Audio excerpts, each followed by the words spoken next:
Welcome to BrotoGP. You weren't expecting us to record right now. It's Thursday, and racing is going to happen, but we got some stuff to talk about here. MotoAmerica needs some love. They've been listening to us, so we've heard. So we're doing MotoAmerica top stories to watch for the entire season this episode. So this is kind of a top 5, but it's going to get a bit long. So let's get this one started.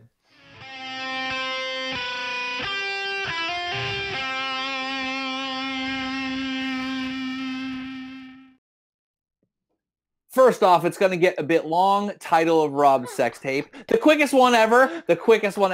Also title of Rob's sex tape. But I'm Kevin. He's Rob. He makes me question my sexuality in the best of ways. We are BrotoGP, and you guys asked for it. We put up polls. We questioned, do you want MotoAmerica coverage this season? It was a resounding yes, except for the one Spanish guy on Instagram who sent me some serious hate messages, my bro. But we're still going to cover it anyway because the racing's dope. Stories are dope. It's America. And if you don't like it, we will liberate the shit out of you.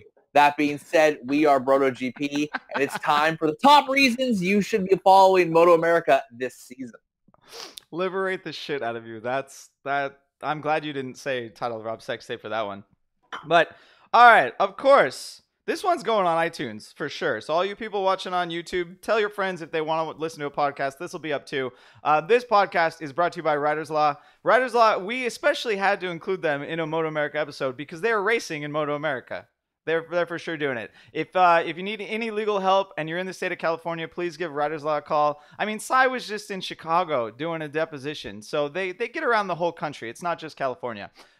You get into an accident, you're on a motorcycle, you need some legal help, please call them. They will take care of you. They're supporting our sport. They're supporting motorcycling as a whole. We hope you don't get into an accident, but if you do, call Riders Law. Their poster is behind me, even though you can't see the whole thing. Lawyer Rob will probably complain about that. But all right, let's move on. Speaking of supporting the sport, I'm just gotta say, like, I'm not trying to humble brag, but a little humble brag. What other podcasts are covering MotoAmerica right now? So question.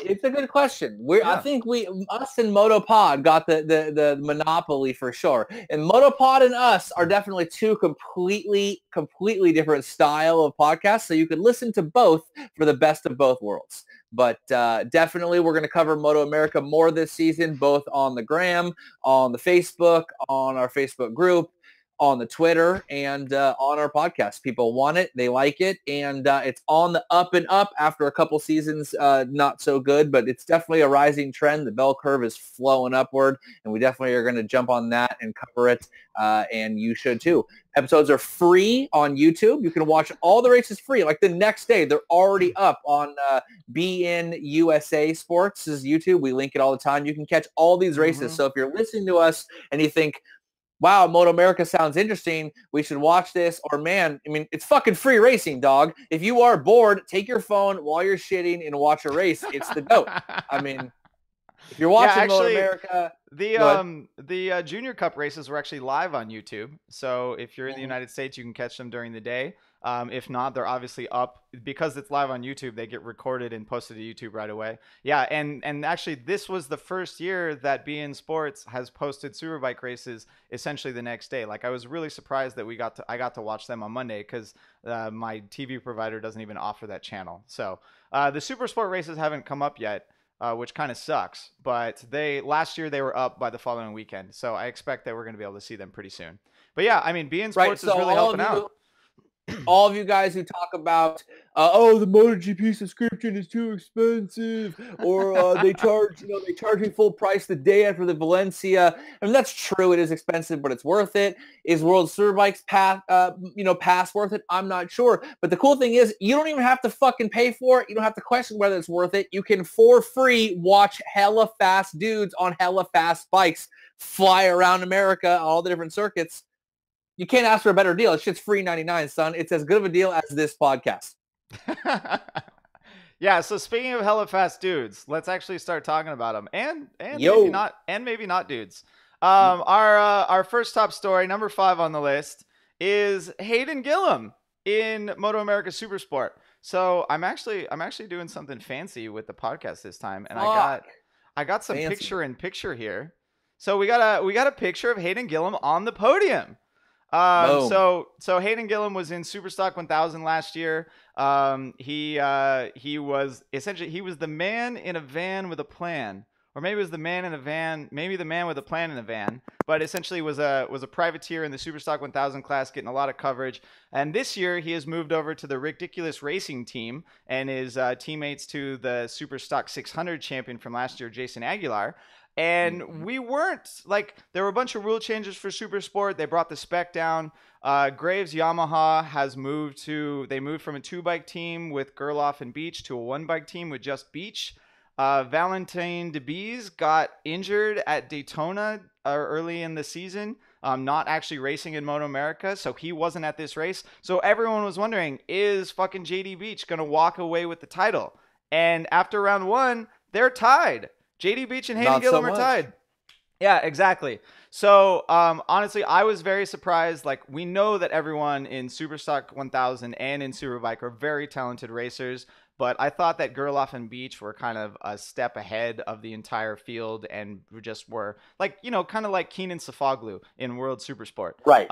But turns out Hayden Gillim, it was in the rain, but Hayden Gillim got second in the first race and first in the second race, and Beach did the opposite. So now they're tied for points. So I think despite a significant disparity between budgets and resources on obviously the Graves team versus them, and by Beach, that team kind of contracting into just one rider, focus on one rider. For that, obviously all their eggs are in one basket. They have all of their techs. The whole team's kind of focusing on that. So he gets the A squad total. They're not splitting it up between two guys who are fighting for the title together. And yet Hayden Gillim was able to effectively repeat the exact performance in the rain. Like you said, it might have rained, but reality is it doesn't matter if it rained because the conditions are the same for everyone, and Hayden Gillim was able to show that this is not going to be a walk away. A lot of people thought that. I know Rob thought that. We talked about that for a while.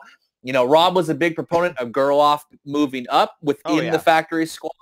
Some people talked about, like, should Josh Hayes get it, or should they try to get like a European guy coming over, kind of repeat the Elias thing? But Gerloff was moved up, and a lot of people, which we'll get to later, worked out quite well. But one thing that happened was, wow, if Gerloff moved up and it's just JD Beach, this is going to be a season of boredom, really. This is going to be like Marc Marquez circa 2014. Beach is just going to completely walk away with it. But that's clearly not the case at all. And that makes it a really interesting story because you have the clear title contender, the guy who should win the races and should win the title, versus someone on the up and up on a new team who's going to challenge him to be the underdog. It's kind of a classic underdog versus, the favorite story. Yeah, I mean, and he's kind of turning himself into not an underdog. Like, even in the first race, I say he got second, but he was a quarter of a second behind Beach. Right? Meaning they went into the final corner at the same time and he just wasn't able to pull it off. They posted actually their fastest laps in the race were almost exactly the same as you can get. They're 1,000th of a second difference. Boom. Yeah. And then, I mean, we still have Valentin DeBees coming back into the series eventually after he heals up a little bit. And with the rule changes in MotoAmerica Supersport, the Gixxer is supposed to be more competitive. But without his talent on the grid, we can't really see that. Like, Corey West was his replacement, and he got third place, but he was 7 seconds back. And Nick McFadden moved up from Superstock 600 on that same M4 Suzuki team, and he was also 6 seconds back. So that's there, but we need to see DeBees in the class to see if it can be a three-way battle for the title. Right, but I mean, even having a two-way battle is more than we expected. So the idea that there's a possibility of being a three-way battle is going to show you, and that this is not a walk away, that this is going to be kind of classic 600 racing. Like you said, quarter of a second with 1,000th of a second times, basically dragging to the line. What the heyday of American motorcycle racing, the AMA, the late 1990s, the early 2000s, the 600 class was the class. Like we joked about, he's the man in a van with a plan. But remember, Nicky Hayden, again, God rest his soul, but Nicky Hayden was the kind of kid that was running around AMA with his dad. There he is, my man, that was, running and winning races or being competitive out of the back of the van. So Hayden Gillim's kind of taken up the mantle of the idea that the 600 class is hyper competitive, and with the correct rule set, privateers or semi-privateer teams or middleweight teams have the ability to compete, and it should be a competitive kind of barn burner. And like you said, hoping that when DeBees comes back, that we're able to show that this is the class to be in, because this should be the entry class for a lot of young talent to the real national stage. People moving up from the Junior Cup, maybe dirt track kids moving over to racing. 600 was sort of classically in AMA where you started to find these guys. We talked about Hayden, and there's obviously Tommy Hayden. We're talking about Jake Zemke. We're talking about Josh Herrin. There's a whole litany of guys coming up. Miguel Duhamel coming up, who you learned about them in the 600 class. They made their splash, and it was the stepping stone to becoming like famous in America and famous in AMA, now MotoAmerica. Gerloff is now proving that. Yeah, we have that in Gerloff. Joe Roberts was a big competitor in MotoAmerica or AMA 600, and he's now racing in Moto 2. Jason Uribe, Benito Solis, right, has moved over to Spanish CEV Moto 2, right? So there are a lot of talented 600 racers that come into the class, and because Gerloff took that Superbike position, and because no one else was able to move up to a factory team, they had to bounce. But it may actually do better for their career. We have to wait and see on all of them. I mean, Joe Roberts has only had one shot or more than one shot now, but he's on a new bike, and it's going to be rough for him. And Benito Solis, right, doesn't know all the Spanish tracks. But you brought up Junior Cup, so let's transition to our number 4. Right. A big story too. I mean, maybe not super big, but in the grand scheme of things, quite important. Yeah. So this one, our number 4 story is Jamie Astudillo getting on the podium in the Junior Cup race number 2 for the first round. So obviously, the female presence in motorcycle racing is not as large as maybe we would hope. But Jamie Astudillo, very talented racer. She has a huge repertoire, a huge list of accomplishments in motocross. And last year, she joined Melissa Paris's KTM RC Cup team. MP13 Racing, I believe, is the name of it. And she's not racing for them this year. Now she's on quarterly racing. She switched over to the Kawasaki. But in the first race, she gets 4th in the dry, and then in the third race, she seemed to improve quite a bit, actually, and got it on the box. So it was fighting for second the whole race. And this touches on a couple of things we've talked about before. One is that previous motocross experience. So people have asked me, like, where is the talent in America, especially in the last 10 years with the reduction, the economic recession, all that. I said, look, the MotoGP, the 2023 MotoGP champion is in AMA Supercross. I mean, all of our talent is in AMA Supercross. You know what I mean? And that's the whole, like you talk about in Spain, they have CEV, they have all of their cups and their stepping stone and their foundational system to bring guys up. Well, in America, that's in motocross. Anyone with a truck and a YZF, 120, or excuse me, like a YZ 125 two-stroke or whatever, can get their start with cheap bikes and their dad helping them wrench when they're 8 years old. You can build from there. This is a good example of someone making that lateral step from the motocross sort of talent building circuit to the road racing circuit and having pretty quick success, which is a really good sign for moving those over. And the other thing, which is a good sign for increasing the talent and increasing the grid sizes and the capacity. But the other thing is look, Rob, me and Rob both are big proponents. Like you said, the women aspect of racing is small, but we're big on supporting them. You've seen other women make splashes in AMA. You've seen Shalina Moreta, who, by the way, lives 5 minutes that way behind me. You've seen Melissa Paris. You've seen a number of people. Elena Myers. Right, Elena's. But and I'm not trying to be a hater, but to be frank, their results haven't exactly been to the level that we'd hoped, or certainly not to the level of the coverage they're getting. And while that's good, because I do think the women racers should be getting coverage, sometimes you get this small backlash of they're getting slightly maybe larger coverage than their results would show.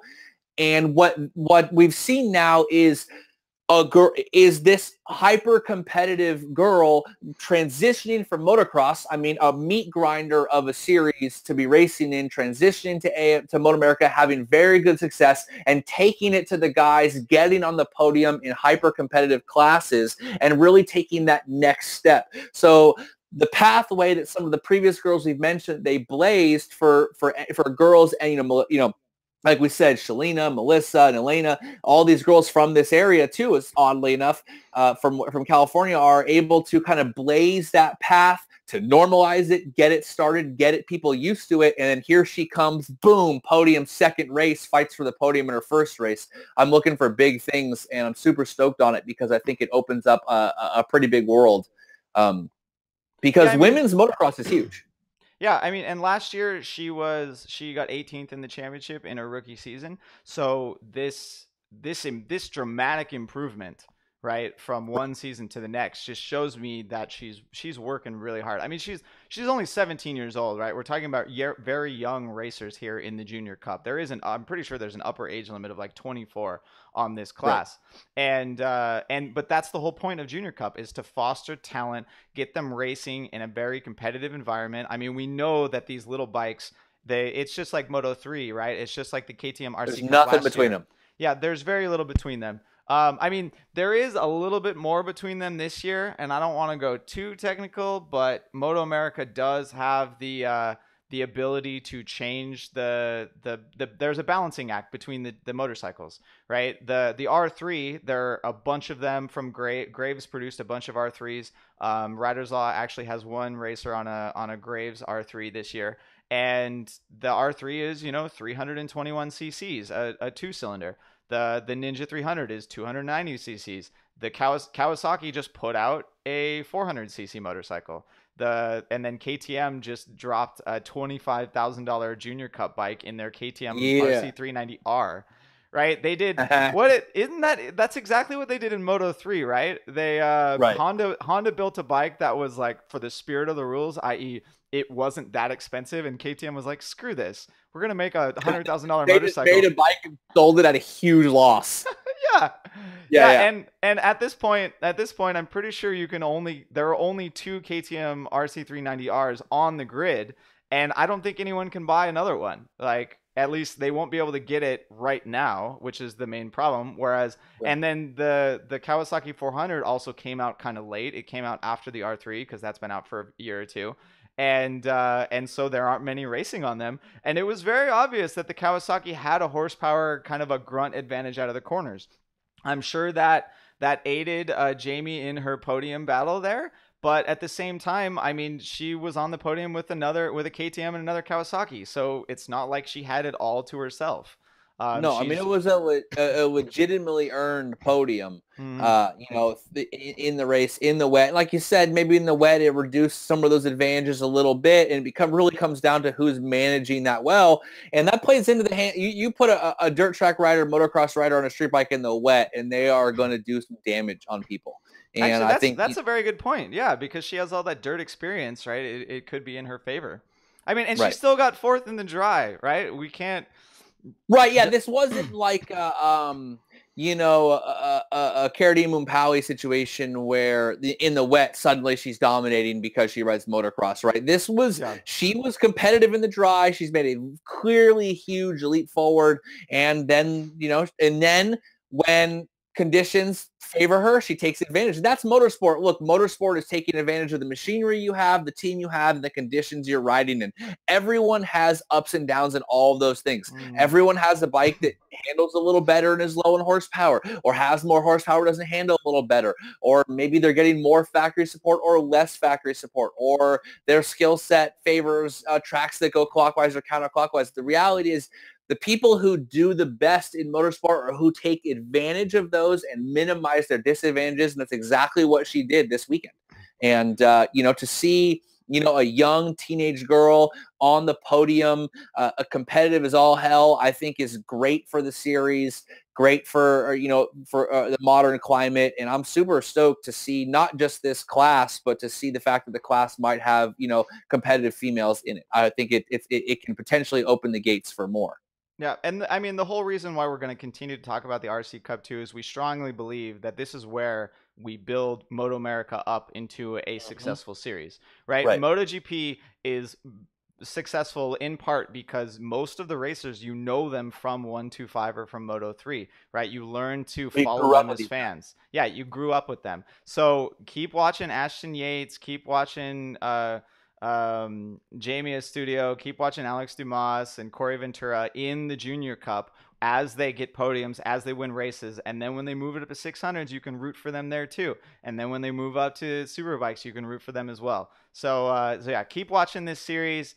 Hopefully the female talent continues to grow. Maybe we'll even get some Umbrella Boys on the grid one of these days.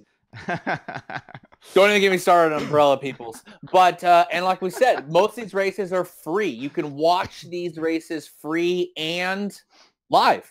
Yep. You know what I mean? I mean, it's hard to even catch Superbikes, Supersport 300 class live or catch that situation well. But you can catch these on YouTube live. Everyone has YouTube these days, and if you don't, what the fuck? I mean, how are you even watching this video? How are you? You're not watching this video. So whoever you are that doesn't have YouTube, well, you could be listening on the iTunes. But I mean, if you have an iPhone, you have YouTube. Yeah, you have the internet. No, this all revolves around the internet. All right, we're getting silly. All right. Our number 3 on this list. Our number 3 on this list is the prodigy move up into Superbike is Garrett Gerloff. Garrett Gerloff, he decimated the competition last year in Supersport. The second he got that new slick rear tire, he just started breaking lap records, making it really hard for me to qualify for races.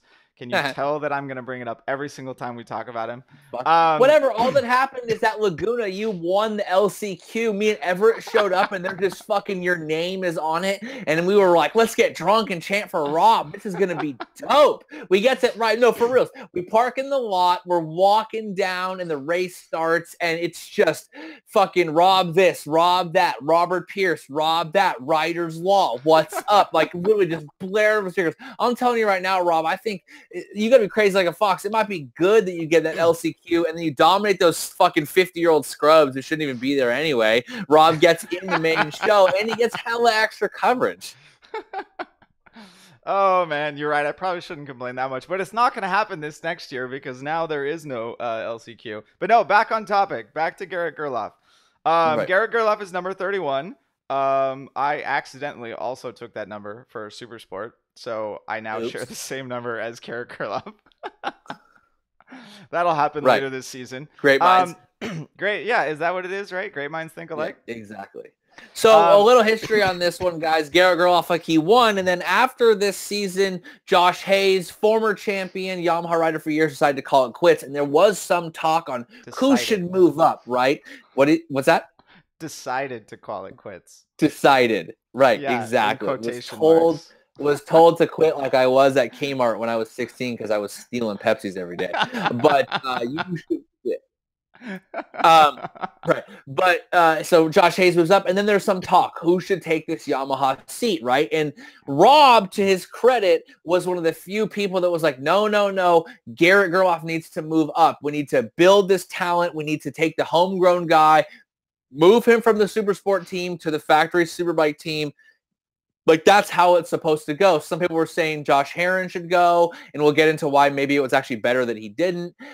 Some people were saying, they should really run, try to catch a guy, maybe at a Moto 2 or a Superbike rider who, from Europe or something like that, because look at Elias. And there was a lot of that, but Rob was stone cold. No, Gerloff's got to move up, and Gerloff moves up, and local boy makes good. Take it away, Rob. Yeah, so we saw him test in the offseason, of course. In race 1, he got on the podium, finished 13 seconds behind the winner, Toni Elias.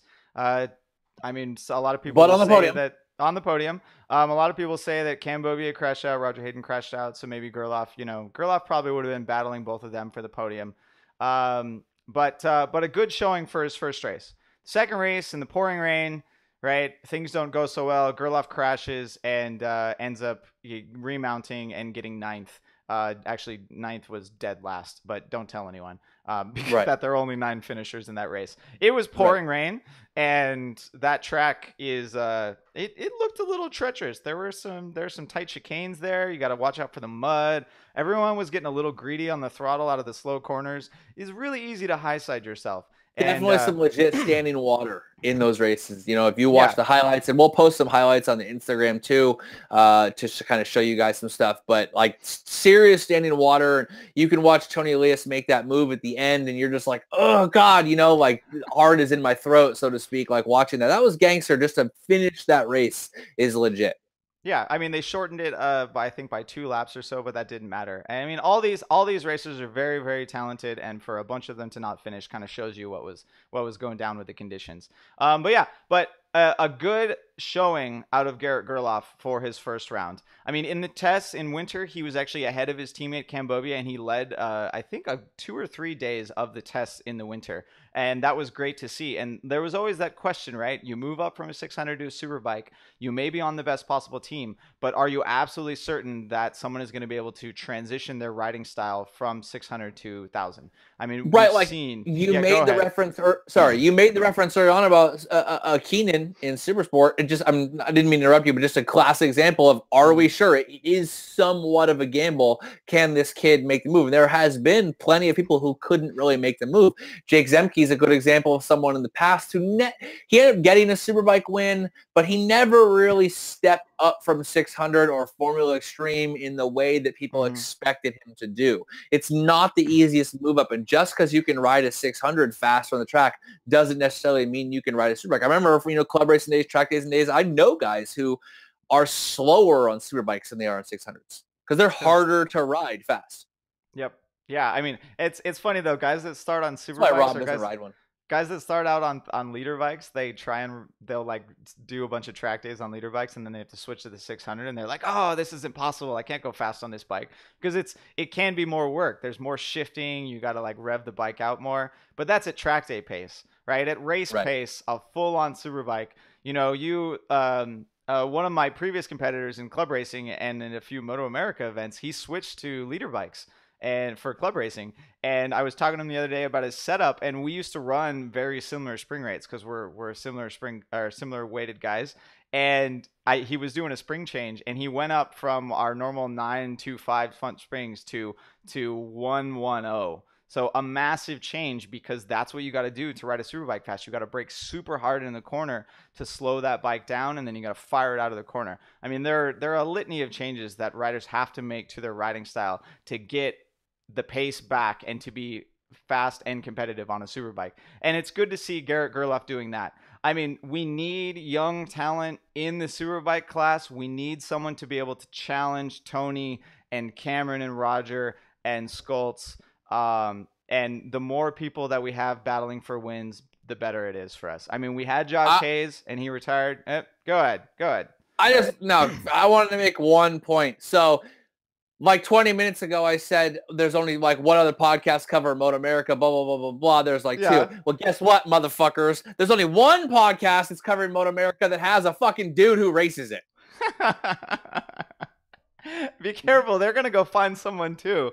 Oh, what are they going to go find? No, I don't know. Yeah, I know. They're going to go find? They're going to find no one. We'll get Josh Herrin on the fucking episode. We'll get Kyle Weinman on the episode. It don't matter. They all going to come on. Kyle, come on the episode for real. Let's talk about America. Hannah, I know you listening. Come on the episode. Let's talk about broadcasting shit. Josh Herrin is trying to get on this episode, but I think we just going to talk hella shit when he comes on. That's going to be good.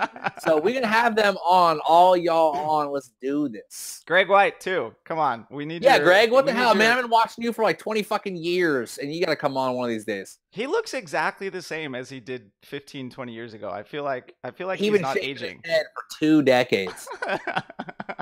That's the long game, guys. He doesn't age.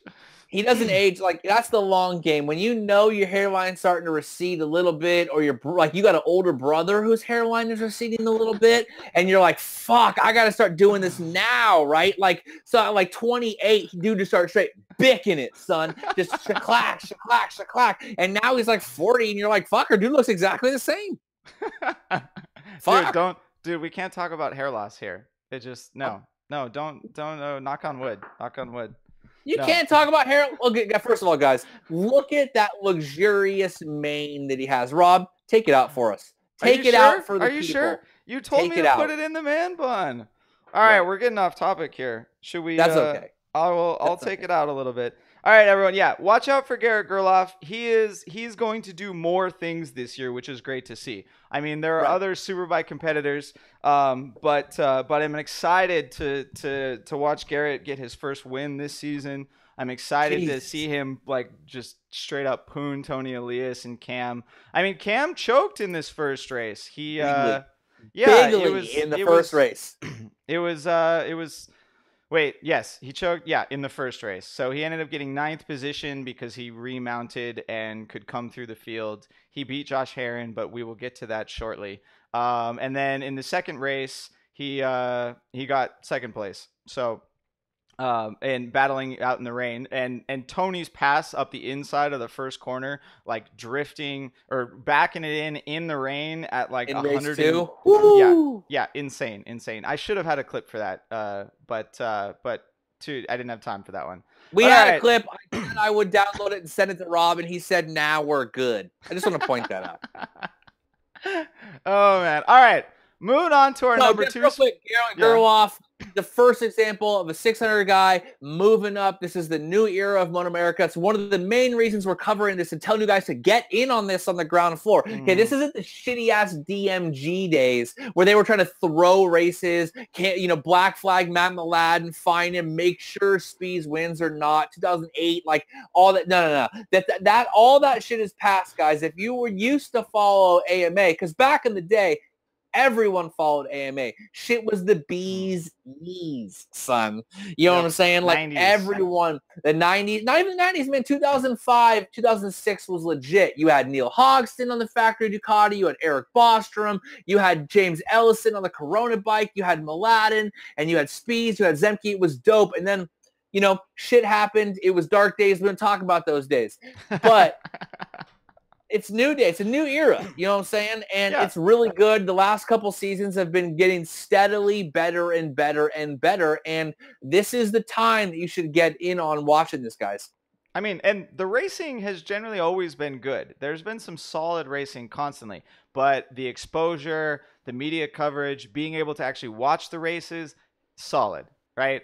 MotoAmerica is doing something better every single year. I mean, Tony Hawk was in Atlanta, like putting on a show. So there's going to be some crazy stuff happening at MotoAmerica events this year. So buy freaking tickets. Go to the races if they're in your town. My favorite one last year was probably MotoAmerica in Wisconsin. That was my favorite one. Milwaukee was cool. I just want to point out, guys, MotoAmerica is not a sponsor of this fucking podcast. We are just telling you like it is. Yeah, right. I pay them my money to enter the races. They sent you some checks. Rob got some actual money, guys. He raced last year in Superstock 600. He actually got checks. Dude is pro. Legit pro. Yeah, I only spent, 5 times as much as I made from MotoAmerica? Right. Yeah, but I did. I was able to write off all of that income from MotoAmerica. That one trip out to Alabama in like the mileage for my truck totally took care of all the money I won from MotoAmerica. Nice. It was all right. No, we're moving on here. We still got more to cover. My personal favorite. Yeah. So this is Kev's number 1 pick. This is my very close number 1 pick, but this is number 2. So the number 2 story of Road Atlanta, and then moving on into not really moving on, but Josh Herrin. Yeah, my boy. He raced his R1S, Wiener Schnitzel sponsored street motorcycle, right? The S model, not the regular R1, not the M model, the fancy expensive one that everyone thinks they need to buy to race. The S model with its heavier non-titanium cranking rods and the fucking lower RPM range with a stock motor and bolt-on parts. Let me back this up a little bit, Rob. I know Rob's on point for this episode. Let me back this up a little bit. Josh Herrin last year raced for Mean Motorsports. There was some situation, blah, blah, blah, blah. There was. Right. It's a little weird. Size of the inside track on that. Message him and ask him about it. But Don't actually do that, by the way. But Josh Herrin signed, like we said, we talked about with Hayes gone.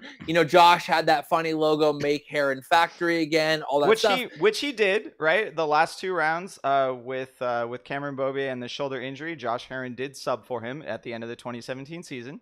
Right. But they decided to move Gerloff up, which obviously Garrett moving up was a good plan. Josh makes a lateral move, or I would say an upward move to attack performance. Their attack obviously has a long storied history in American racing. They're going to race an R1. Attack Performance, if you guys don't know, actually built a CRT bike back in the day and got that thing in the point scoring of MotoGP. Obviously, the caliber of rider they had compared to MotoGP riders was a bit lacking, and yet they still... Who was it? Google while I'm talking. Yeah, but they were able to. They were talking about a team that is competent enough with both, CNC milling and fabrication to make a MotoGP bike that could score points. And now they are in MotoAmerica again. Josh signed with them, and they have some serious unobtainium looking stuff, some handmade special swing arms. I mean, dude, these pictures, and Rob should be putting pictures up at some point soon that Josh sent me that are seriously tit stuff. But alas, there was a bit of a bump in the road in Louisiana. On the way to the track, the Attack Performance truck broke down, was unable to be fixed, and had a large enough inventory they could not use, a series of rented vans, whatever, to get to Atlanta. So Josh, being the fucking straight stone cold maniac that he is, takes the R1S that he rode to the track, bums a bunch of parts off of like half the paddock to make this thing fucking race trim legal. He had to get water wetter in there. He had to borrow water wetter, son. You know what I'm saying? Like this dude was not. You talk about like the man of the van with a plan. He rode his street bike there and then rode it home. And so he literally bums parts of everyone. The paddock comes together. Josh decides, like, I'm going to get points. This is for the championship. I'm going to make the best of a bad situation. Dude is a stone cold maniac. Watch his Instagram. The shit that he stunts around and does with the friends and family and all that is pretty insane. He gets that bike on the grid, basically like duct tape together. Like a license plate is basically still on it. Still has the passengers. That picture is up on the screen right now of his license plate zip tied to his motorcycle. I'm pretty sure they cut that off before he went out. But so Josh the bike and in race 1 puts it in the top 10. Now, granted, yes, all things fair, not a huge grid. Okay, not a huge grid in MotoAmerica right now. It's one of the kind of the negatives we can talk about. But the reality is this dude was competitive enough to be inside the top 10 on basically a street bike. Now, this was the most genius move because, and we'll get to race 2 in a minute, but after he does this, it becomes the story of the weekend. And it becomes a story that people are posting like crazy. I'm getting messages. I'm telling him like, dude, you're fucking nuts, but you're my hero. This dude is my spirit animal. And it becomes this hilarious advertisement for Yamaha, right? Like our R1S version, like basically bone stock, can be a top 10 Superbike ride. And he really shows how committed he is to the championship this year, because a lot of people would say, look, man, I have a fucking bike. What do you want me to do? I'm not going to ride. I couldn't do it. I couldn't just randomly race a thrown together motorcycle. I mean, maybe I could try, but there's no way in hell I would qualify. With what mechanics? With what support staff? With what tents? You know what I mean? Like, it's so redonk that, like, you have to, like, look, go back and listen to our episode where we actually interviewed Josh in a pretty long extended interview a number of years ago. And I am pimping my interview skills a little bit, but the reality is Josh is fucking real. Okay, the dude keeps it real, tells it like it is, and to hear the story of what he went through after Moto2 and his internal dilemmas and contradictions in himself about what he may or may not have been able to do, what he couldn't do, and all that. The dude, I root for the guy number one no matter what. But after the fact that he is so ready to just race because he loves motorcycles that he turns his street bike into a race bike with borrowed parts, puts and puts that thing in 2 top 10s. I think he was P9 and P6. Correct me if I'm wrong, Rob. And in the rain on the fucking street bike, fighting for the fucking lead. There's multiple pictures of him in second. Hold on. Before you get there, let's go back to your pimping your interview skills. No. So I just noticed this while we were showing this picture on the YouTube video. So it's a picture of Josh standing next to his R1S with the license plate in pit lane with rain tires on. So it was from Sunday. His Alpine Star leather suit, right across the chest, right below the A-Star logo, says Caterham. I'm like, right. So that is the suit that he raced in Moto 2 and then was subsequently fired from the team. He still has this suit, but this is the one that he was able to get to the racetrack because all his attack stuff that's like pimped out, the right colors, the right sponsors and stuff, is in the rig in Louisiana. And he's wearing a fucking Caterham Alpine Star suit. But this is genius, right, guys? Because, think of Rocky 4, right? Like, fucking Rocky's the worst. He's down and out. Ivan killed fucking his bro. He's out and out. In Siberia fighting. He's going to fight Ivan Drago on Christmas in Siberia for no money. By the way, what was up with that? That was really weird. And why didn't Adrian know about that? But what does Rocky do? He's got a picture of fucking Ivan Drago on the mirror and shaklack smashes it, right? He uses it for motivation. Josh Herrin is rocking the fucking suit. This guy was on top of the world, right? He was the champ.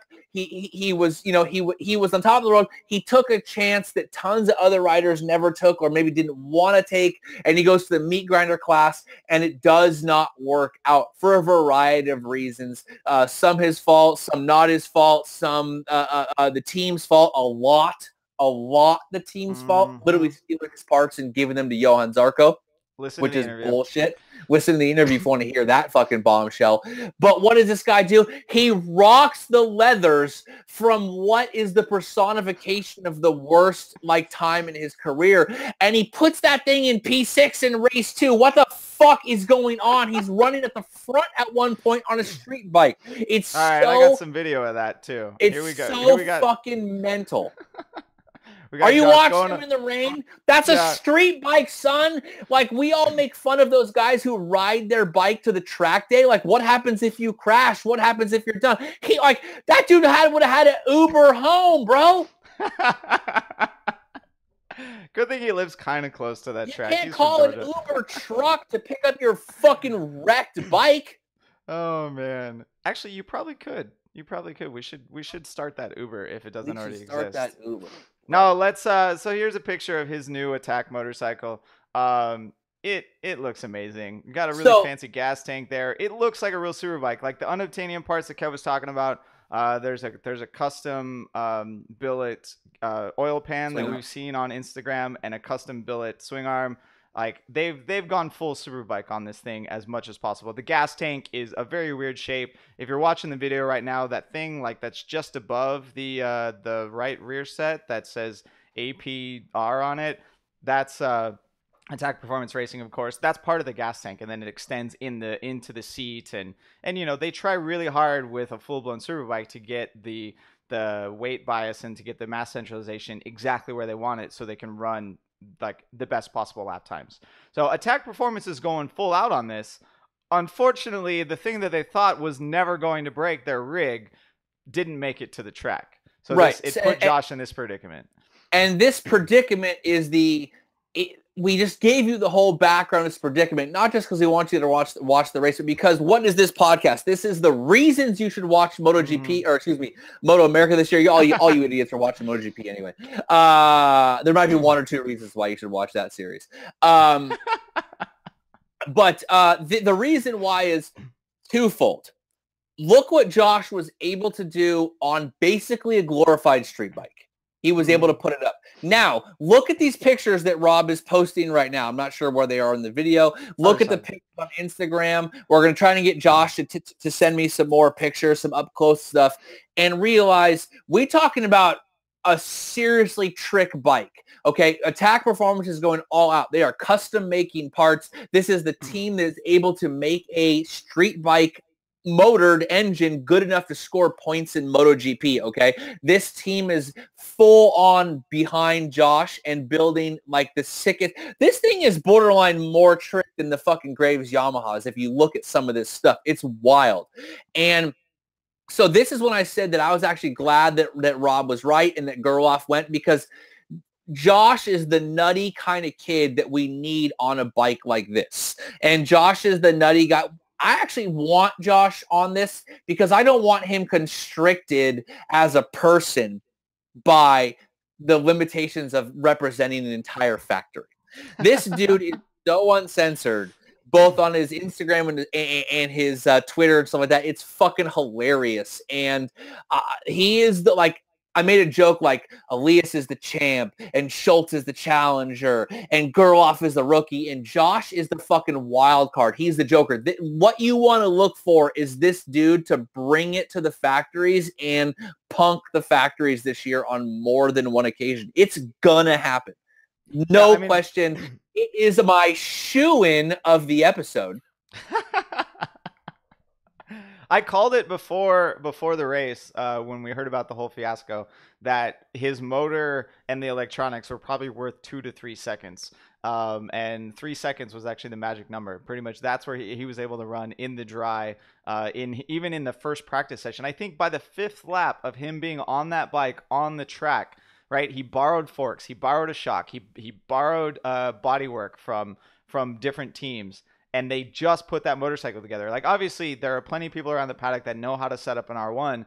But when you're on a stock bike and I don't know what flash they got into the ECU, but they didn't have Magneti Marelli electronics to put on the thing. It wouldn't even be useful because it's a freaking R1S with a stock motor, right? They probably got an everyday flash in it, essentially, and they built a bike that you could build for track days. And honestly, I'm sure there are a bunch of listeners that have a better motorcycle, a faster motorcycle than what Josh Herrin raced in those 2 Superbike races. But that shows you the talent difference between him and me and track day guys and everyone else. It's right. Insane what they're able to accomplish. And so, I mean, again, Rob joked that this was my number 1, no doubt. Also, I posted what we talk about, and Josh was upset when I told him this was number 2. But I am for real. Like, if you weren't rooting for him before, this is a guy you can seriously root for. And I don't just say that because he came on the episode. Look, we've had other guys we interviewed on the episode on BrotoGP that have basically disowned us. Scott Jones. I didn't even know that. Oh, you did. Yeah. All I'm right, just saying because the story is fucking legit, okay? And no one loves a story better than an underdog, than a phoenix rising from the ashes. Josh was able to podium on that mean motorsports bike last year. So now to have the full weight of an attack performance team and their parts making and the seriousness of that team, I'm so looking forward to it. I'll be watching it for free on YouTube on BN Sports USA's page. Oh man, we need to get paid for this episode from them. We really do. Yeah. We should. Or just come on, someone from BN Sports, come on the episode. Right. No, all right. Back to racing. My number 1 pick, and this is because I made sure to watch all the races, and I like seeing someone challenge for the wins, challenge Toni. Right. My number 1 pick is Mathew Scholtz in MotoAmerica in the Superbike class. So. Scholtz ran away with the 2017 Superstock 1000 championship last year. Hold on real quick. Pronounce his name, please. It's because actually, you say it the way I think it's said, but Greg fucking White says it totally different. Confused. He says Scholtz. He says Scholtz now. Before, like early last season, he said Scholtz. Yes. Okay. So I'm not crazy. No, okay. I'm pretty sure. Yeah. So I think most Americans would say Scholtz, but right. I think we've all been corrected. I have not talked to him personally, but it seems like the announcers were corrected, and now they say Scholtz. He is South African. He's an import to our series. Yeah, bruh. Right? He's a really tall white guy, and he's got fucking talent for motorcycle racing. So I started talking about him in the 2017. So here's a picture of him winning a Superbike race on his Superstock 1000 machine. So he races for Westby Yamalube Racing. He's essentially the number 2. It may or may not be a factory Yamaha team. But the number 2 Yamaha team in Superbike, they're getting great support from Yamaha. He's an amazing talent. And in this race, these 2 races, we saw that he was able to, well, actually not really the second one, but in the first race, we saw that he was able to challenge Toni Elias for the win. He did not end up beating Toni in the first race. He finished 5 seconds behind, but there was essentially like until like 5 laps to go, him and Toni were going back and forth. And he would put some good passes on Toni and challenged him. And for someone to come up from the lower class to move it onto a real Superbike and then challenge Toni Elias, the champion, the MotoGP race winner, the Moto2 champion, right? The person who is the benchmark now for MotoAmerica. That's quite an accomplishment for me, for him to do it in the first race. Right, yeah.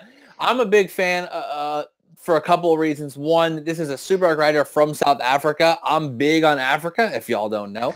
I've traveled there multiple times. It's always a good time. But this is exactly what we talked about in an episode we did a while last year, is that can MotoAmerica become this new place for international riders to come make a name? We're talking about a South African Superbike rider coming over, getting his first win, and now riding a sort of a semi-factory team and able to fight with Toni, again, Moto2 champion, inaugural one, former MotoGP rider and race winner. And we are seeing that, for me, I'm excited because it's showing an influx of international talent. Now it's slow and it's a slow trickle, but that was the heyday of American racing when racers would come over. I mean, there was a point there where Ducati sent over Regis Laconi and James Toseland just to do some one-off races. There was times when everyone came to the Daytona 200. Neil Hogston raced here. There's Matt Mladen, one of the best, to ever do it, Australian right there. So MotoAmerica, American Superbike racing has traditionally been a place, an international source of racers. There was a point there when many people thought that AMA was more prestigious and competitive than World Superbike. And you saw... Kev keeps bringing it up because we wanted to get back to a similar level, right? I mean, we're shooting for more. We're shooting for more prestigious than World Superbike, which is kind of a low bar, but I think we can get there, right? And I think it can be there, and I think Scholtz is showing a perfect example of how it can be. I mean, how many South African riders do you have in other series? Not many. Bender is probably the only one you guys can think of offhand. Brad and Darren. And Sheridan Marias, even though he's now a journeyman, like searching for replacement rides, because I'm pretty sure he lost his seat in World Supersport. Right.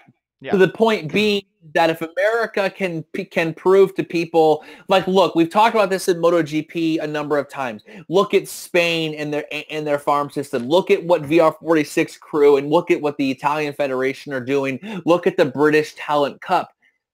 If you aren't in these farm systems early on, it's a problem. But there's so many more motorcycle racers out there, and if America can become the place where these guys can go to make a name for themselves, I think that's good for America. America's a fucking melting pot, son. It's a melting pot. This is where everyone comes from all the countries. This is the land of the free, the home of the brave, and the streets is paved with gold, son. Straight gold. I think they have more precious things in South Africa. But we won't get into that. They got some gold in South Africa. I think I on the YouTube video. You want to know about the gold in South Africa? Here's his highlight again. Oh, wait, hold on. Cut me off. Ooh. There was just a good stuff up the inside of a left-hander by Mathew Scholtz on Toni Elias. Good stuff up the inside. Title of Rob. Oh, you had to go. Look, all I'm saying is, and there's a couple of reasons. Scholtz here he's on the Westby team. He does really well. He's got his win, and he's bringing it to Toni, and he's not afraid, to race hard and be up there. He gets his second places. He's doing well. It's good for the championship for him, and it kind of proves, even though Toni was able to get his win in the wet, which, as Toni posted later on, was the first wet race that he's had since 2011. Really? He posted that on Instagram. He hasn't won a wet race since 2011. So Tony's obviously on the up. He's up in his game too. And he's up in his game because he has to. The last person to beat him in the wet was actually Scholtz. Bada boom.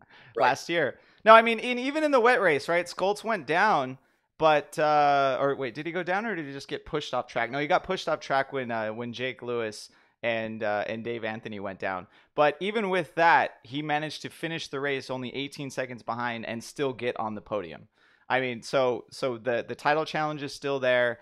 I mean, again, there were only 9 racers that finished the race. But to be honest, like 18 seconds back is the magic number there to run off track and still do that, to fight through traffic, fight around those lappers, and get through that close to the podium is a great performance even in the wet. So I mean, the reason why he's number 1, right, is because we want to see more people challenge Toni for the championship. Well, I want a 4-5-way battle for that title. Keep people talking about it on social media. Keep people talking about it on Twitter. Keep guys like us making videos about it so that we can promote MotoAmerica and we get all the fans to watch, right? If there's a huge title fight coming down to the last round, you know that Barber Motorsports Park for the season finale is going to be packed. They're going to sell way more tickets. The more tickets we sell, the better TV coverage we get, the better or the more expensive bikes we get on the grid, the more teams we get on the grid. This is how we build the sport. So I'm telling you, watch Mathew Scholtz the entire season. He's going to do great things. He's going to challenge Cam. He's going to challenge Roger. He's going to challenge Toni. It's going to be good racing. Bada boom. Damn, we did it. Son. We got anything else? Actually, well, here's the thing, guys. If you'll be getting this on Friday morning, look, 90% of our listeners are MotoGP fans. They're if you look at our demographics, it's like New York, Austin, California, Australia, and England, right? That's like where the crew is. And I love our Aussie crew. Our Aussie crew's a dope because they nearly stole the MotoGP fucking title. That's dope. But right, man. So a lot of them don't watch the series, and it's like World Superbike has become this running joke of boringness and predictability. So it sort of becomes like, what Superbikes are we even watching? Some guys watch British Superbike. You can watch that, but it's not always available. BT Motorsport's not really available in the US, but the brunt of us are still here. And look, guys, I'm just saying, like, it's free racing that's super awesome, and they're going to be at COTA. So I'm talking about how I'm like oddly a little bit drunk, but they're going to be. What do you mean? What do you mean oddly? What do you mean oddly? It usually takes a lot more than that. They're going to be at COTA racing the same weekend. And one thing I know is that the BrotoGP army is fucking taking over Austin. If the images I'm getting sent right now are anything to prove, is that like we are fucking fully taking over Austin right now. COTA has no idea what's going to happen with the booze if Marquez is on the podium or on pole or in Parc Ferme. And if you guys are there, watch the fucking MotoAmerica race. It's there. Watch them. Pay attention to these things we're telling you. We're going to, post this stuff and excerpts and stuff from the podcast. It's there. And I mean, look, man, I know a lot of you are there because I already got pictures of homeboys wearing Uccio t-shirts with Uccio, getting them signed by Uccio. My man fucking Panigale, John, won the helmet that we gave away for free, got it signed by Dovey, and everyone started fucking cheering and chanting for it. Jennifer got a little hover hand by Petrucci. She sent me the picture. Are you serious? She's trying to hug him. He's hover handing the shit out of her, but she doesn't even fucking care. She's going to go. I mean, it's better to ask for fucking forgiveness and permission. But that's awesome. So if you guys are there, pump this stuff up, talk about it, cheer it, post about it, tag us in the fucking photos. I'll repost your shit on stories like crazy because I mean, COTA's this weekend and shit is nuts. Yeah, you told me like Dovizioso was at a Cycle Gear signing with Kyle Wyman and a MotoAmerica Superbike racer, right? So yeah, so Kyle Wyman was there. He sent me some pictures. It's fucking him and Dovey like on the like the table's out there, right? Like the table's there. They're sitting down. It's Dovey, title contender, factory MotoGP rider, multiple race winner, like one of the most popular guys right now, and fucking Kyle Wyman, right? They're just there. They're signing stuff together. He's fucking chatting it up with Dovey, talking about how Dovey is like the most down-to-earth, legit dude he's ever met. He's like straight working class hero, man. You know what I mean? Like Dovey's the Bruce Springsteen of MotoGP, basically. Right. The Italian Bruce Springsteen. Kyle Wyman That's is awesome. there. Cheer those dudes. So when you're booing Marquez like crazy, and boo Marquez like crazy, I'm just saying cheer these guys. Tell them you love the fucking series and tell them, like, come on our show. Hey, real quick, shout out to the rest of the demographic for our YouTube videos. We got 5% from Canada and 3% from the Netherlands. So Fucking thank you. Netherlands. Yeah, thank you for watching us That over in 3% Europe. from the Netherlands, by the way, is fucking David Emmett watching us multiple times. I don't know if that's how that works. But yeah, it is. It is. Multiple computers, bro. No, there is. Yeah, that would work, actually. No, there is one other thing we got to cover real fast. We're talking about MotoAmerica. We got to talk about Riders Law Racing. So they're posting. And we don't have to because they pay us, because we already did our fucking plug. So if we don't want to talk about them, but we're gonna talk about them anyway. We're helping out. We're helping out homeboy Sai and Fabian. Fabian is the team manager, and Sai is of course the team owner of Riders Law Racing. Riders Law, they've got their premier entry this year. They've got Michael Gilbert in Supersport, Andrew Lee in Stock 1000, and Jackson Blackman in Junior Cup. Andrew's on a Kawi, and the other two are on Yamahas in their respective classes. It was kind of a rough weekend at the opener in Atlanta. Michael ended up crashing in the first race, and he hurt himself like pretty. I saw a picture of his face. It's not something that I'm going to share with everyone. Yeah, but he's already kind of on the mend, and he does expect to be racing at VIR. Jackson fucked up his face. Oh, because he high-sided so bad that he fucked up it, like just face planted after that, probably. In his helmet? Yeah, no, I mean, wear your helmet, people. Wear your fucking helmet, dog. Yeah, I mean, he wears showy helmets, if I'm not mistaken, and he, like quality helmets, and he's still like super like fucked up his face. It's he doesn't listen, so I can talk whatever I want. But yeah, Jackson Blackman had a mechanical in the first race and had to exit. In the second race, he got. Did he get 5th or did he get 6th? I should have known this. Wait for it. He got 5th position. So he was the second Yamaha to cross the line, 16 seconds back from the winner.